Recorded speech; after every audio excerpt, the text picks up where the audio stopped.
we are visiting this morning on our front porch at the Old Time Music Festival on June the 15th, 2002 with Ms. Ellen Tackett. And Ellen, have you lived in the West Plains area all of your life? Not really. I was raised down in Arkansas at a big town, Union and Bexar. Between them, they was just a couple of stores. Oh, I've been by Bexar on the railroad. On the railroad car. Went to school in Salem. Okay. Did you move here when you married? Viola. Okay. And then we traveled from 44 to 57 out north. Okay.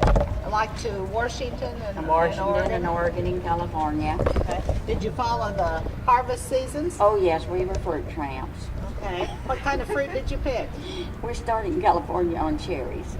Oh my. And then we would go up in the Dalles, Oregon on cherries, and back down to Medford, Oregon on pears, and back up to Wenatchee, Washington on apples. Oh my. So did that take what kind of like beginning in say July? No, it started just right after about the last of May in California, I guess. As soon as school was out here, okay, we would leave. Okay. And we only had one boy, so as soon as he got out of school. And that's your son Rex? Rex. Okay.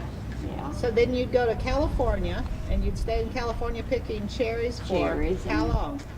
Well, till the harvest was over. And that'd be about how long? I'm not sure about that. I know I only remember the dates when we'd leave Oregon to go to Washington. Oh, okay. That was the 10th of October. 10th of October, okay. Because that was my birthday, and I know. Oh, okay. We're leaving Oregon, going to Wenatchee. Okay, so you knew you were getting close then. Yes. So then when did you finish the apples in Washington, and then you'd come back to Viola? No, well, back here then. Back We to bought West a place here. Okay. And South 40, of town? yes, Okay. 46. We bought it in 48, but we was back here in 46, and then every year we went back to 57. Okay. What time of the year would you get back here then? Well, it was about, let's see. Anyway,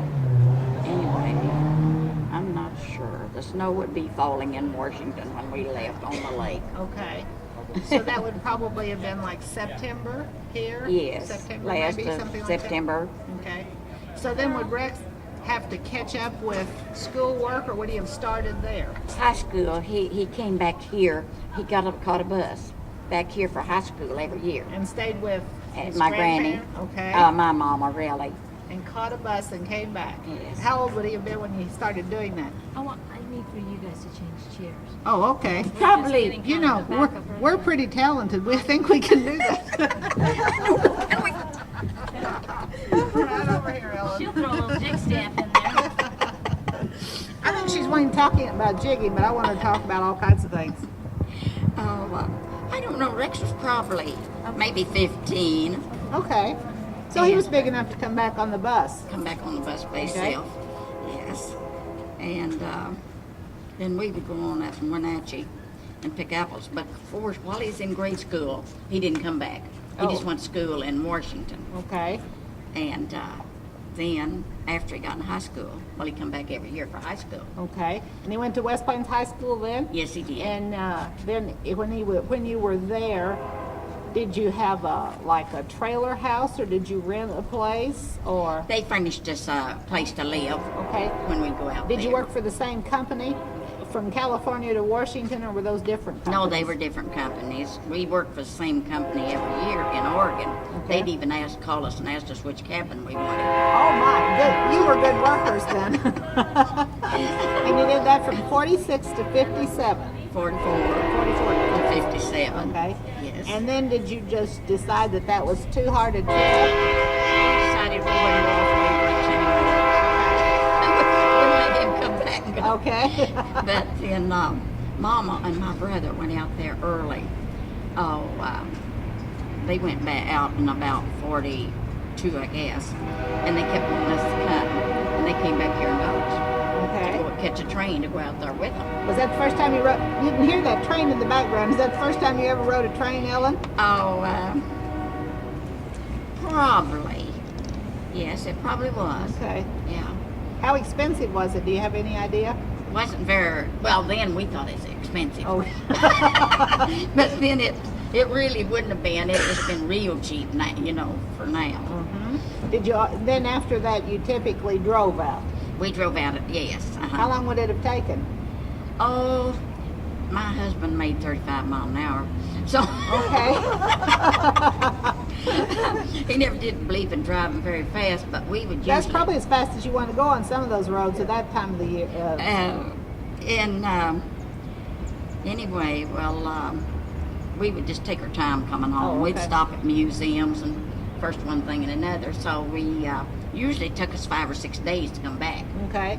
Just depends on how much time we goofed on the road. Okay. So you would have gone through, coming back from Washington, you would have come like through Colorado and Wyoming and so forth. We went through all of the western states. We was from straight through here, every one of them, and then we got to coming back to Montana and back on the other end. Did you ever, when you went to California, did you ever go down through like Arizona and go that southern route? Oh yes, Okay. Yeah. That was quite an experience going from the Ozark Mountains, wasn't it? Go right through Arizona, yeah.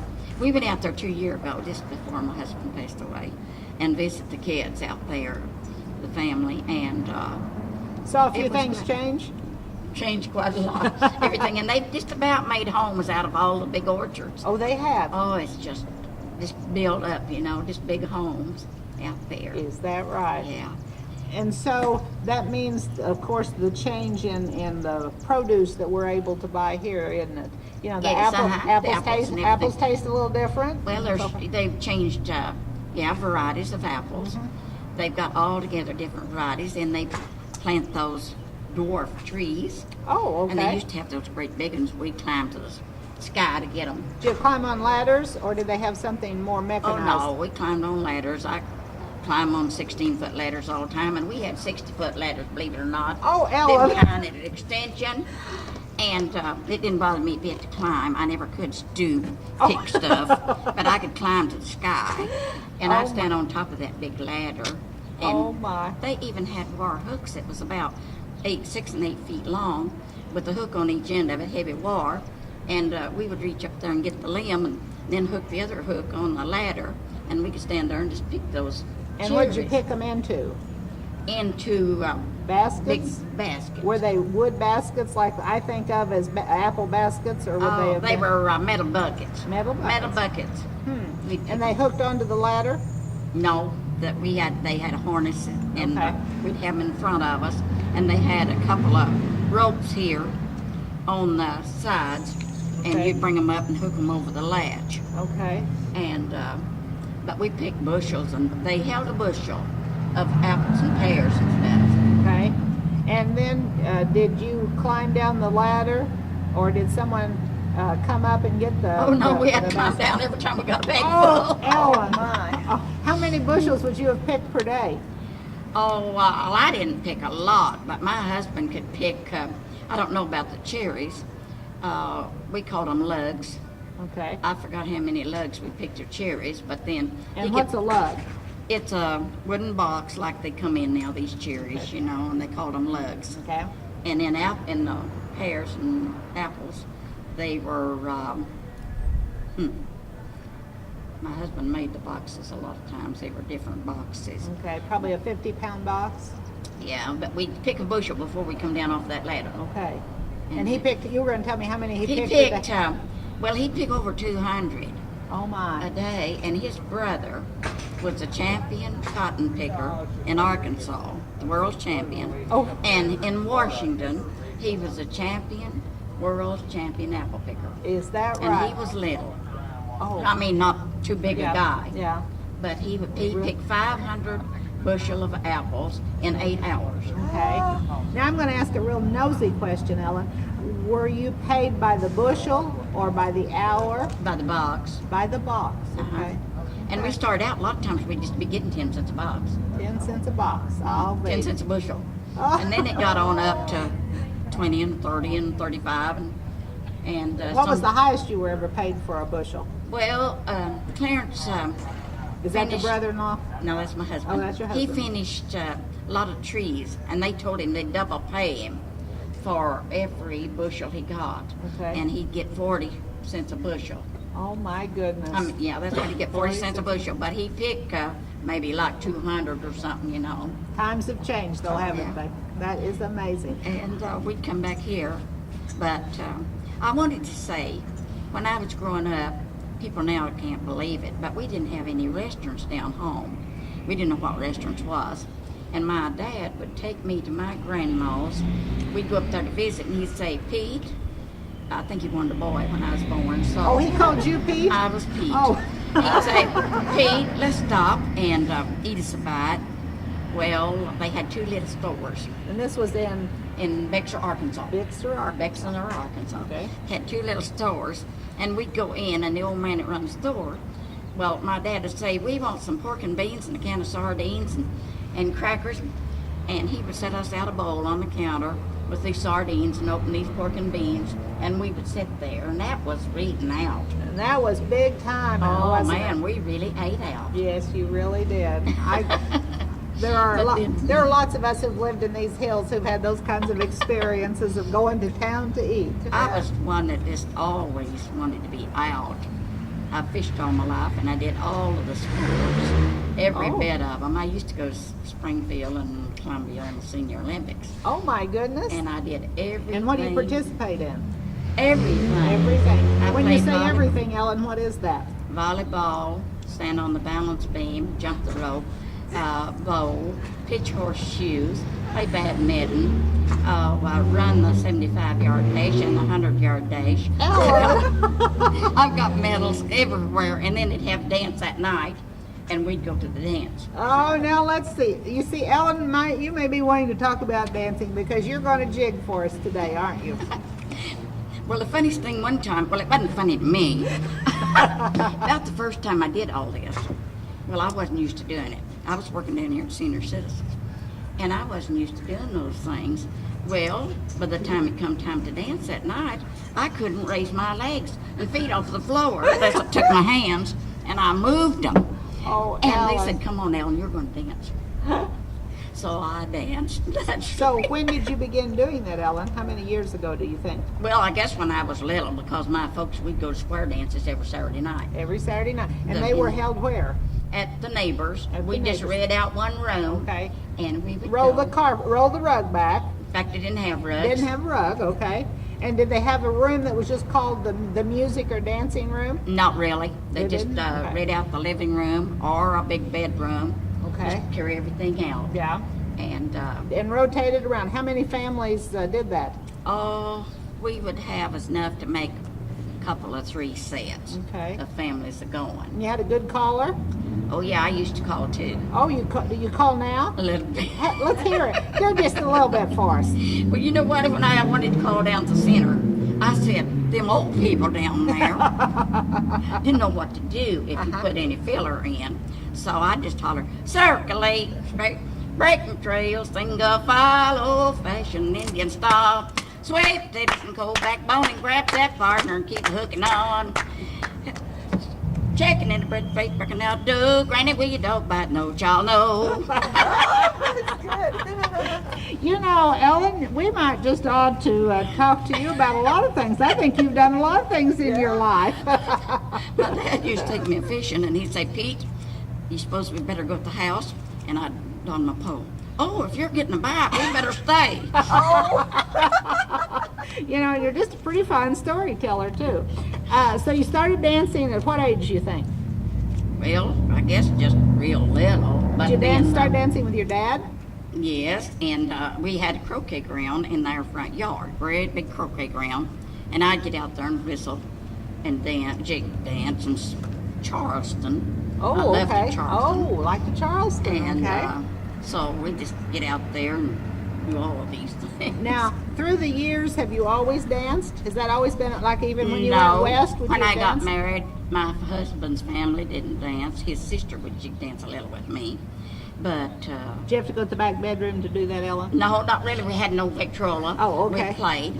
But anyway, well, I didn't dance anymore for 40 years. Is that right? And my husband didn't dance. And we was in Washington one time, and our neighbor was a music player to this double wedding. they come over and said, you guys are going with us. So we went. And that was when I started back to dancing a little bit. And at that time you started square dancing? Square dancing and jig dancing. Now tell us the difference between jig dancing and square dancing. Well, if you want to jig while you're squaring, you can, but there's many of them that doesn't, you know. I know people that walks through them, and I know people that jig dances through them. Okay, and a jig is a kind of a shuffle? I suppose you call it that. Okay. Yes. Okay. Do you jig in heels, flats? I don't anymore. I got my taps. Okay. I lost the ones that I liked. I had double taps on them, but I got single taps now. But anyway, well, I can't dance anymore unless I got those taps on because I can't hear myself. Oh, okay. I never did know why they had the taps on the shoes. We got to hear ourselves. They had some good ones out there last night. Oh, I heard they had a nice crowd and not enough room to dance. Well, they had 4 sets going. That's what I heard. Yes. And a few more people who might wanted to. Maybe next year we'll have 8. Yeah, they called some sets. Well, I told one guy that I really liked the way he called Texas Star. And first time I really seen it called like we did, only they wouldn't take their hands when the lady swung out and the man swung in, or so on and so forth. They like we did. And it's a lot more simple, and I like it better the way we did it. Okay. I was going to ask how much calling had changed from when you started dancing and today. Well, they don't put in a lot of extra. They do in these the dance that they sing all the way. I blank. Anyway, they sing all the way through. I had your husband. And they just a lot of stuff. Okay. But then now, and then I used to work for some people, and he built extra room for dancing. And he got books and read them. I'm all together, different keys, and call them right. Oh, okay. These books, I mean, you read them, you don't come out right. And that's kind of important, isn't it, that you come out right? Do you have favorite people that you dance with, Ellen? Not anymore. My husband and me, we could say anything we wanted to each other. All of our lives, we wasn't jealous. And he think I was bad sick if I didn't get on the floor and dance. And we would go to the music. Some guy would come up and tap me on the shoulder and say, would you like to dance? I said, I thought you would never ask. And of course my husband just sat there and grinned. Next time somebody come along and tap me on the shoulder and would you like to dance this one? I said, oh, I'd love to. And he just grinned, you know. So, goodness, there's another one of those trains. You want to go west? We can go to Washington right now. How many people do you think you've danced with? What would have been the greatest number of people, different people you would dance with in a night? Well, I was in Memphis, and I could only count 28 squares that we had. And So you have traveled extensively then to dance. well, not really to dance, but we followed all the fairs. We worked that. Well, for the last few years after we quit going on running to Washington, well, we worked for a company here in town, and we followed all the fairs, and we followed the World's Livestock in Louisville, Kentucky, Okay. Jacksonville, Florida, down in Memphis, Oh, my. and Springfield, and Okay. up at Sedalia. And I said, well, we just have a ball. We'd meet everybody. Well, they'd holler, you know, well, it's Sedalia. I cannot believe our state, where they would not talk, and you'd go in of a morning and speak to somebody in the next booth, and maybe they just hump their shoulders. And I thought, how in the world can you be a salesman or advertise anything? Uh-huh. And I told Clarence, I said, I can't take this 2 weeks. I said, I'm going to stop that in tomorrow. I went in next morning, set up our stand, and got it ready, and I went around to every You want to tell us what booth. you sold, Ellen? We didn't. We advertised for Jeffers Vet Supplies. Okay, all right. And Which was an international concern that shipped all over the world. all different over the world. He went veterinary supplies. overseas Mhm. and Okay. made talks on these Okay. Holstein cattle and everything. Okay. But anyway, well, So you set up your booth. Excuse got me it for set interrupting. up, and I went down the line, and I said, good morning, you up and Adam? I'm John. I said, well, pleased to know you, I'm Ellen. on the next booth. Good morning, you up and Adam? Just up. I said, well, that's good. I just went to the next one. I went to every booth up and down in that building, all through the middle and everywhere. Good morning, you up and Adam? Just up. So the next morning I come in, and the guy said, well, there's old up and Adam. So you've had a lot of nicknames in your life, from Pete to Up and Adam then. That's pretty good. Now, so you traveled then for Jeffers and traveled a lot in the east part of the country. Did you ever go back west for them? Not west for them. We traveled just mostly on the east side. Okay. Jacksonville, Memphis, and we went to St. Louis twice. Oh, and while we was in St. Louis, my husband had surgery on his leg, got hurt, and my nephew went with me. And when we closed our booth, well, they had a square dance stand set up, a floor, and they said, we like one lady. Who will get up here and help us? Oh, I just turned my head. My nephew Ellen. said, here she is. I guess so. And I said, no, she isn't, because I didn't know what they're going to do. The guy said, get up here. And we did the chicken dance. I never did it in my life, and I thought that was the funniest that I ever did. You'd flop your wings, and you go, quack, quack, quack, and you did silly things, you know. Now, how long ago's this been, Ellen? Oh, shoot, it's been back about 80, Okay. back in about around 80. So how many times, do you still dance? Every week? No, I haven't danced but one time since Times passed away, and that was 2 years ago, and that was here. Okay.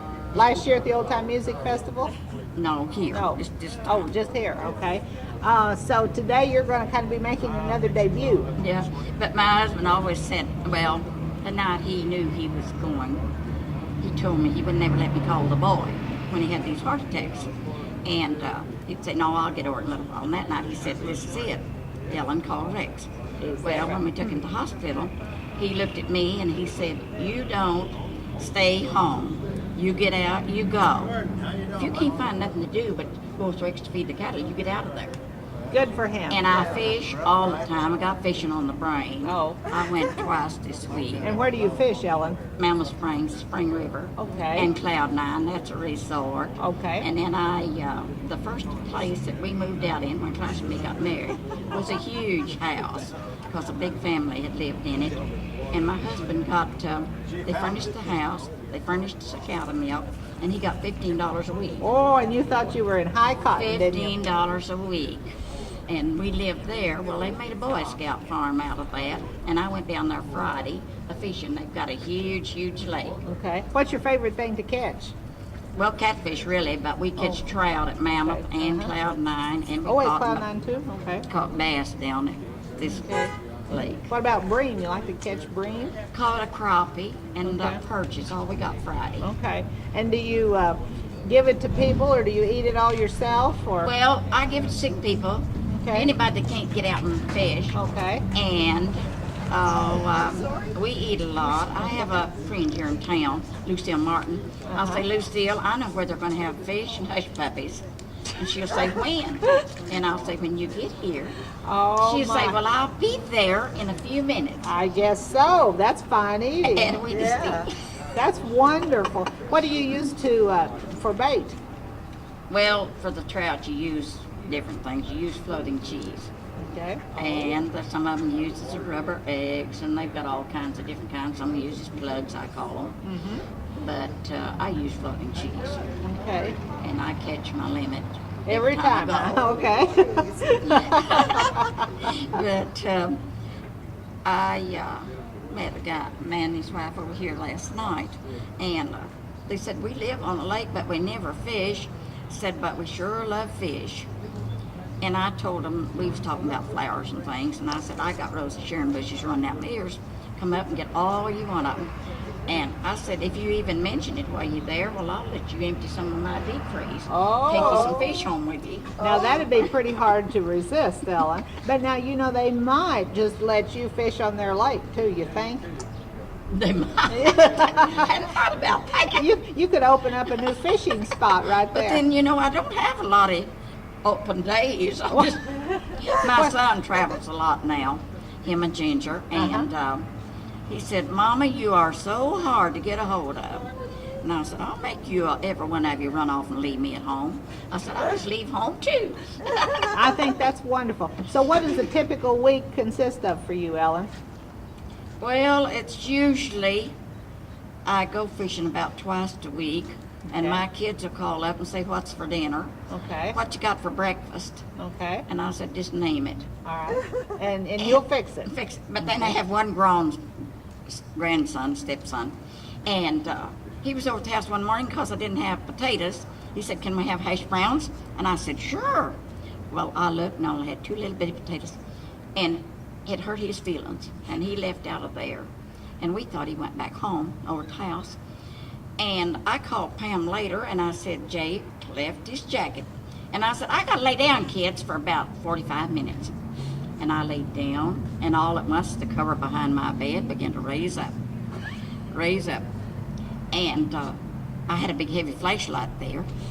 And I thought, well, if I don't know you when you uncover your head, you may not raise back up. And so Rex, I told him, he said, Mama, you or me or Dad never did shoot unless we know what we're shooting at. And I deer hunt. I turkey hunt.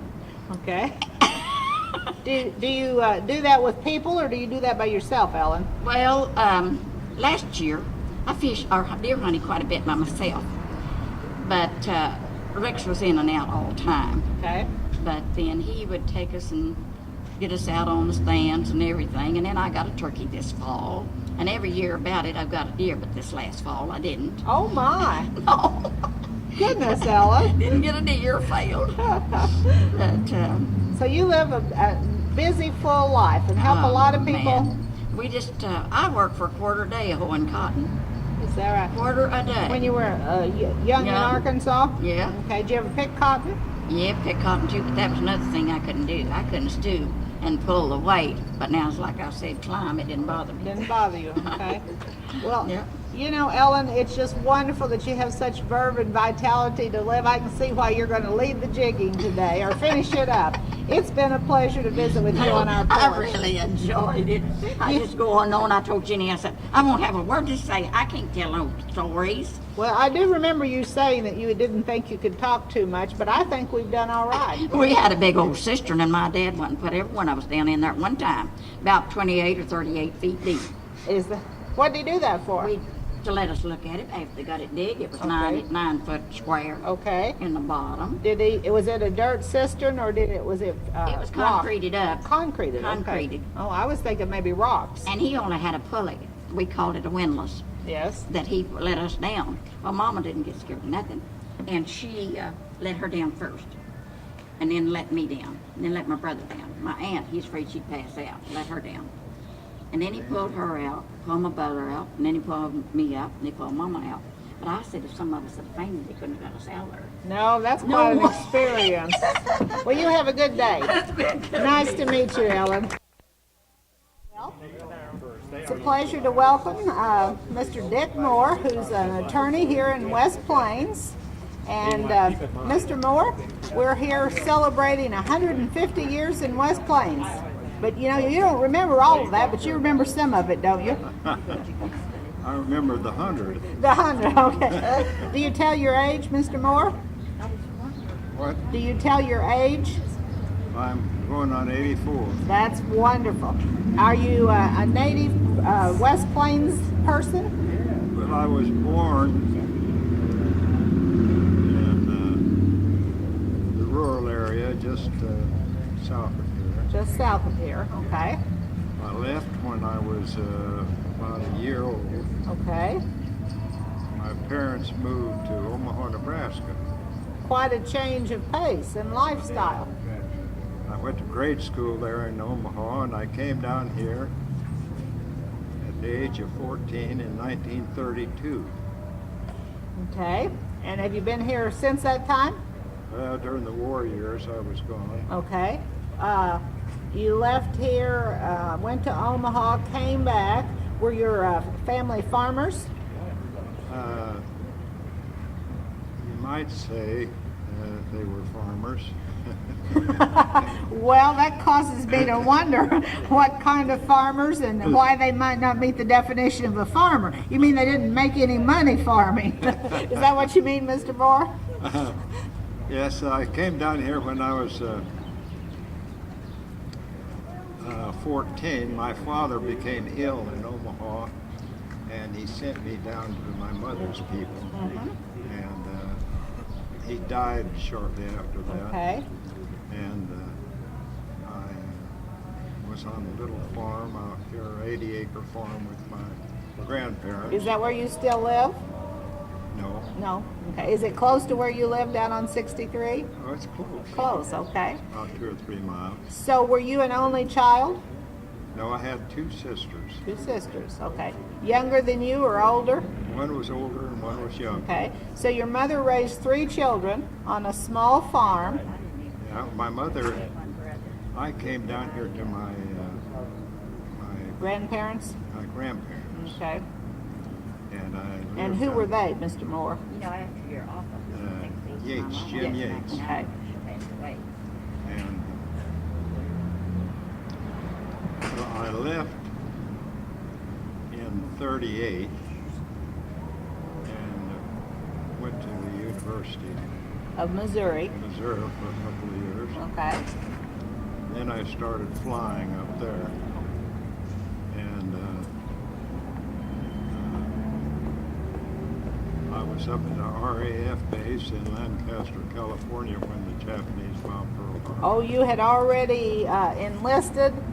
Well, no, I was up at the RAF base. I enlisted right after that. Right after that, okay. And then what part of the war, where did you fight? What front did you fight during the war? I was a Marine Corps fighter pilot Okay. and flew off of an aircraft carrier, the Villa Gulf. You know, an aircraft carrier just takes my breath away. I see those things still on television today, and I know the marvels of science, but just the thought of doing that, tell me how scary that was the first time. Maybe, was it as scary every time that you did it? Yes. Was it?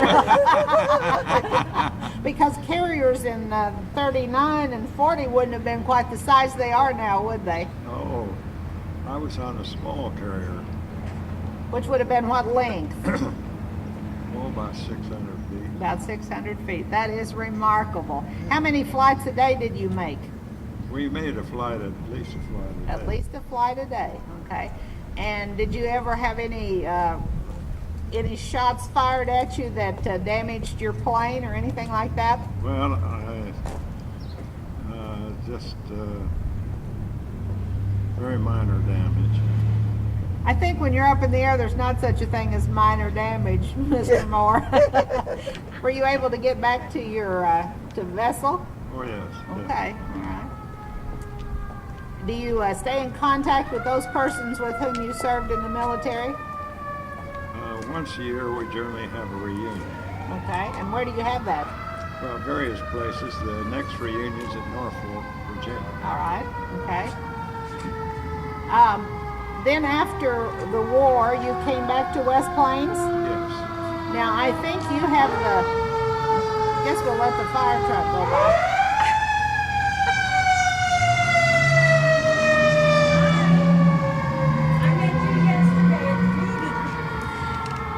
I think you have, Mr. Moore, the unique distinction of being an individual who did an apprentice study of the law.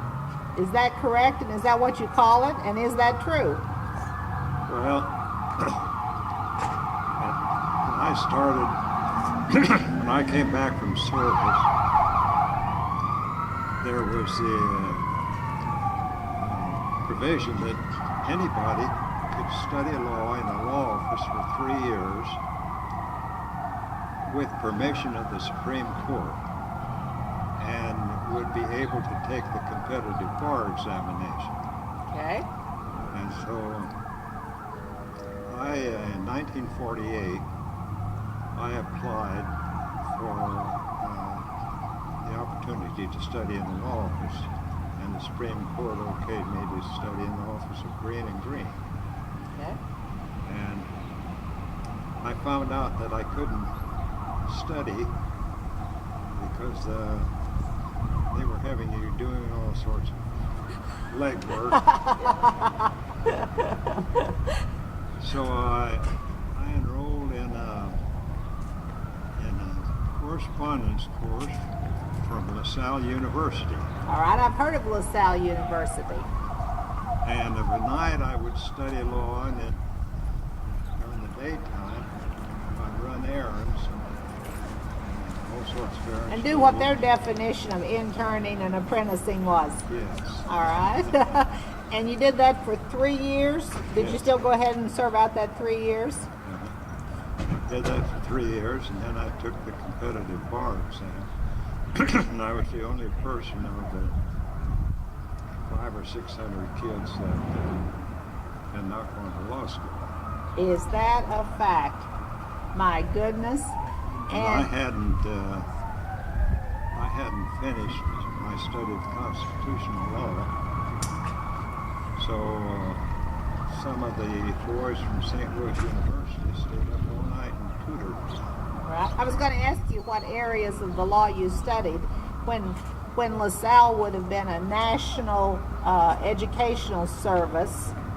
So what areas of the law did they provide for you in that home study course? Oh, complete. Complete. Okay. It was a complete study. And it's interesting to me, one of the boys that stayed up all night with me became the presiding judge of the Supreme Court. Oh, is that right? That was a good person to help you study at night, wasn't it? And another one of them flunked out. Oh. And have you stayed in contact with those gentlemen? Oh, yes. Okay. And then you came back here after you passed the bar and began practice in West Plains? Yes. Okay.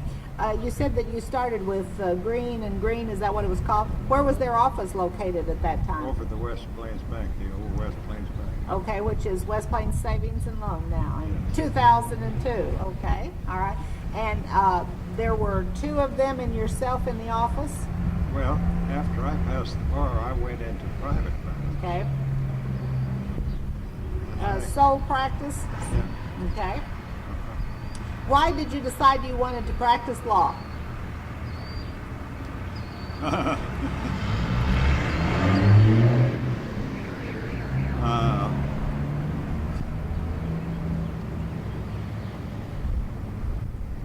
In 1936,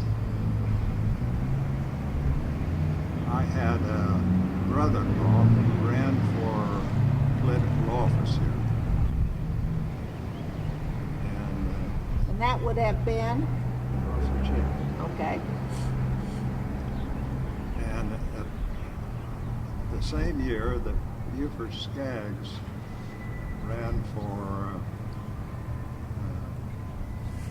the Missouri legislature. Okay. And there was a lady by the name of Alberta Green, who was Dick Green's wife, organized a Young Republican Club. I was helping my brother-in-law in his election, and Alberta got me to speak at one of the Young Republican meetings. And after the election, I didn't think anything of it. I went away to service, and I came back. I was walking uptown one day and ran into Alberta Green. She said, "What are you doing?" I told her I wasn't doing anything. I just got back from service. She said, "Will you go up to my husband and talk to him?" I went up to him and talked to him. Got interested. Got me interested in studying law. Interesting. You know, I've always heard about Alberta Green, and I met her when I first came here. She had quite a profound influence on a great many people in many ways. Yes. That's a wonderful inspiration that she would have taken time to have encouraged you on. When you began practice, where was your office? Just down the hall from the green hall. All right. Okay. I tried to catch them as they came up the stairs. Now, I've always heard stories that say that at that point in time in the early 40s and so forth, in mid-40s, that people that were professionals would have been paid in produce. What's the most unusual item that you were ever paid? I was paid 17 guineas one time. Okay. And what was the reason for that payment? What kind of a case? Can you tell us about that, Mr. Moore? Well, I've forgotten the case. It was a minor criminal case, but I thought maybe you'd remember it if you got paid in guineas, because that's quite a payment. I represented this fellow a number of times, and he never did have any money to pay me. He got in trouble one time, and he said he needed an attorney, and I said, I've represented you a dozen times, and you've never paid me a nickel. I said, what have you got to pay me? He said, I haven't got anything. He said, I said, you've got something. He said, I've got 17 guineas. I said, I want them. What did you do with those guineas, Mr. Moore? I took them home, and my wife complained. I can recall having guineas when we lived on the farm, and I thought when you got paid in guineas, you probably didn't do too well on that case. How long have you practiced law? Oh, over 50 years. What was the most unique case you've ever handled? Oh, be hard to tell. Did you do a lot of criminal law? I've done all kinds. Okay. And then you expanded your firm. At what point, and who added to your firm? Well, I practiced solo for 10 years, and then I hired Newt Brill, and then later on I hired my son, and John Holstein, and Kenneth Wagner, and there was a fellow by the name of Scott. Okay. And are you still involved in the firm at all today? No. I did. How long have you been retired? Well,